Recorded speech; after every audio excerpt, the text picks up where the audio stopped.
மாநில அரசு மத்திய அரசுக்கு முடக்க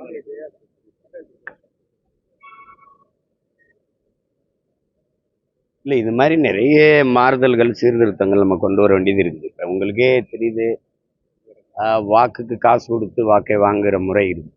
அப்படிங்கும்போது ஜனநாயகம்ங்கிறது ஒரு வெற்று வார்த்தையாயிருக்கு. இப்போ பணத்தை கொடுத்து பதவியை வாங்கி கொள்ளலாம்ங்கிற நிலை அது அங்கே மக்களுக்கான சேவைங்கிறது செத்து போயிடும்.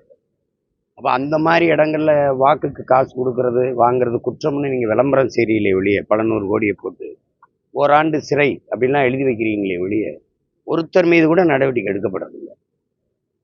வாக்குக்கு காசு கொடுக்குற வேட்பாளரை ஒரு 10 ஆண்டுக்கு தேர்தலில் நிற்க தடைன்னு கொண்டு வந்து பாருங்களேன், அந்த முறை ஒழியும். அது மாதிரி ஒரு மக்களின் பிரதிநிதியாக பொறுப்புள்ள ஒரு பதவிக்கு வர்றவர் குற்றச்செயல்களில் ஈடுபட்டு தண்டனை பெற்றார். அவர் அவரை தகுதி நீக்கம் செய்யறதுங்கிறது ஏற்புடையது தானே. அப்போ தானே அது ஒழுங்கு இருக்கும். அப்போ இல்லைன்னா ஊழல் செய்வது, லஞ்சம் பெறுவது, சட்டத்துக்கு புறம்பான நடவடிக்கைகளில் ஈடுபடுவதெல்லாம் தடுக்க முடியாது. அப்போ நாடே ஒரு குற்றச்சமூகமாக தான் போகும். எந்த நாட்டில் நீங்கள் பார்க்குறீங்க, இங்கே வழக்கறிஞர், நீதிபதிகள், காவலர்கள், காவல்துறையெல்லாம் எவ்வளோ பெரிய மதிப்பு மிக்கதாக இருக்குது.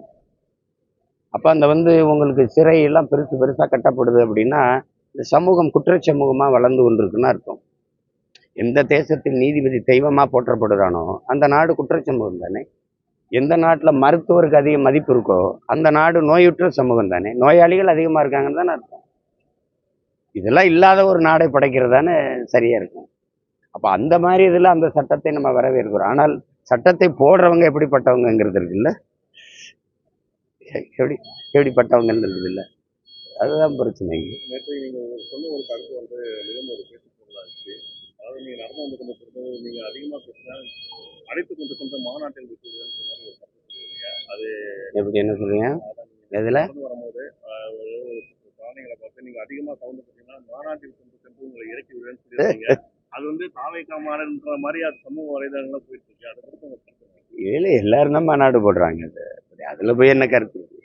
இன்னைக்கு 2வது மாநில மாநாடு விஜய் நடத்துறாரு தென் மாநிலத்தில். நேற்று எப்பவுமே எல்லா அரசியல் கட்சிகளும் இல்லாத ஒரு இது. அதாவது நேற்றைக்கு மதுரை மாநகரம் முழுவதும் வைக்கப்பட்டுள்ள பேனர்கள், கொடி கம்பங்கள் அகற்றணும்னு சொல்லிட்டு ஒரே நாள் அகற்றணும்னு சொல்லிட்டு நீதிமன்றம் உத்தரவிட்டுள்ள மதுரை இதை நீங்க பாருங்க. அவங்களுக்காவது வச்ச பிறகு அகற்ற சொல்றாங்க, எங்களை எல்லாம் வைக்க விடாமையே தடுக்கிறாங்க. இது இருக்கிறதா. இது இப்ப இந்த மாதிரி நெருக்கடிகளை சமாளிச்சுதான் நம்ம வரணும்.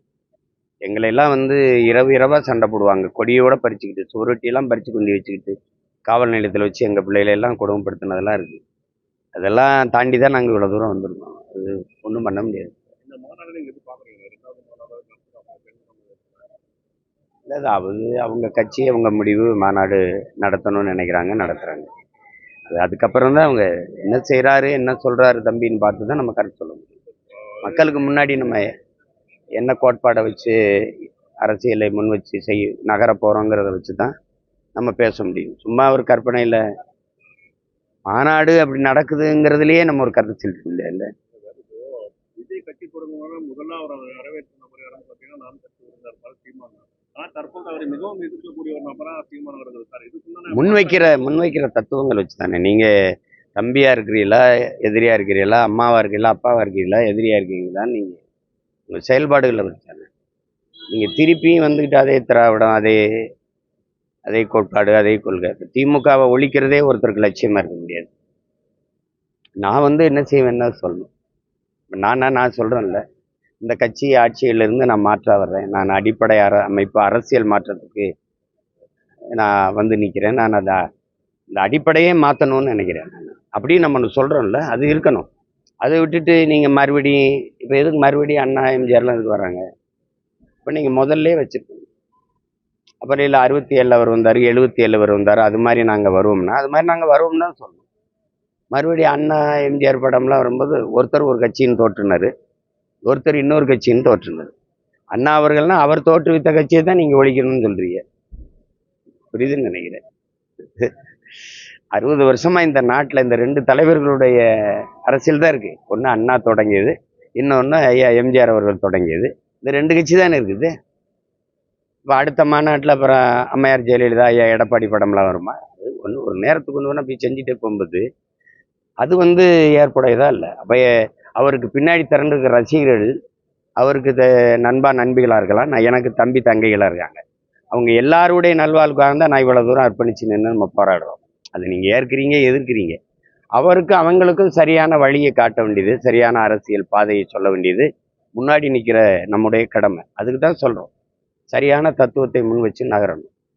அப்போ புரியுதுன்னு நினைக்கிறேன் உங்களுக்கு. அது அவருக்கும் சேர்த்தான்னு சொல்கிறேன். ஒரு நிலைப்பாடை எடுத்துக்கிட்டால் அந்த நிலைப்பாட்டில் உறுதியாக நின்று செய்யணும். திருப்பி இதே அரசியல் சாரத்தை எடுத்துக்கிட்டு வர்றதுக்கு இங்கே ஒரு அரசியல் தேவைப்படல. அதுதான் அவங்க இருக்காங்கல்ல. இருக்காங்க. ஆனா அவங்களோட அரசியல் செயல்பாட்டு தெரியலன்னு சொல்லிட்டு தானே எது சரியில்லைன்னு நீங்கள் சொல்லணும். அரசியல் செயல்பாடு சரியில்லைன்னா எது சரியில்லைன்னு சொல்லணும். இப்போ நீங்கள் மொத்தமாக பிஜேபி எதிர்க்கிறான், ஃபாசிசம் எதில் ஃபாசிசமாக இருக்குதுன்னு சொல்லணும். மக்களுக்கு விரோதமான செயலில் ஈடுபடுறது அந்த செயல் என்னன்னு சொல்லணும். நீங்கள் இது சரியில்லைன்னு சொல்கிறது எல்லாரும் சொல்லுவாங்க, வைத்தியக்காரன் கூட சொல்லிடுவான் இது சரியில்லைன்னு. எதனால சரியில்லை, அப்போ எது சரின்னு சொல்லணும். ஒரு தலைமைக்கு தகுதி அதுதான். நீங்கள் வழிகாட்டணும்னா இந்த பாதை சரியில்லை, இந்த பாதையில் போங்கன்னு சொல்லணும். அந்த பாதை எது? இந்த பாதை சரியில்லைன்னு எல்லாரும் சொல்லிட்டீங்க, எது சரியான பாதைன்னு சொல்லுங்கள். நீங்கள் சொல்லுங்கள், நீங்கள் சொல்லுங்கள் என்ன சொல்லியிருக்காப்புல. நீங்கள் நான் கேட்குறதுக்கு பதில் சொல்லு. வாரிசு அரசியலை எதிர்க்கிறீங்களா? வாரிசு அரசியலை எதிர்க்கிறீங்களா? அவர்தான் மன்னராட்சின்னு சொல்றாரு. எதனால மன்னராட்சி? எதனாலன்னு கேட்குறேன்ல, எதனாலன்னு கேட்குறேன்னு சொல்லுங்க. எதனால எதனால மன்னராட்சி? மன்னராட்சின்றது ஒரு குடும்பமே வந்து ஒரு அப்படின்னா நீ முதல்ல காங்கிரஸ் தான் பேசணும். ஹலோ, முதல்ல யாரை பேசணும்? நேரு, நேரு மக, நேரு மயன், நேரு பேரன், நீ அப்படிதான் பேசணும். ஏன் பேசல? ஏன் பேசல? நேர்மையா பேசணும். தவறு எவன் செஞ்சாலும் தவறுங்க, புரியுதா? இறைவனே முன்னாடி நின்னாலும் அவன் நெற்றிக்கனே திறந்தாலும் குற்றம் குற்றமேங்கிற பரம்பரையில வந்துட்டு நம்ம அப்படி பேசக்கூடாது. வாரிசு அரசியல் மன்னராட்சி, ஒரு குடும்பத்துல பிறந்ததுனாலே அவனுக்கு பதவினா முதல்ல காங்கிரஸை தான் ஒழிக்கணும்.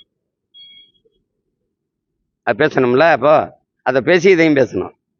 ஊழல்னா ஊழலுக்காகவே சிறைக்கு போன கட்சி ஒன்று இருக்குல்ல, அதையும் பேசணும். புரியுதா?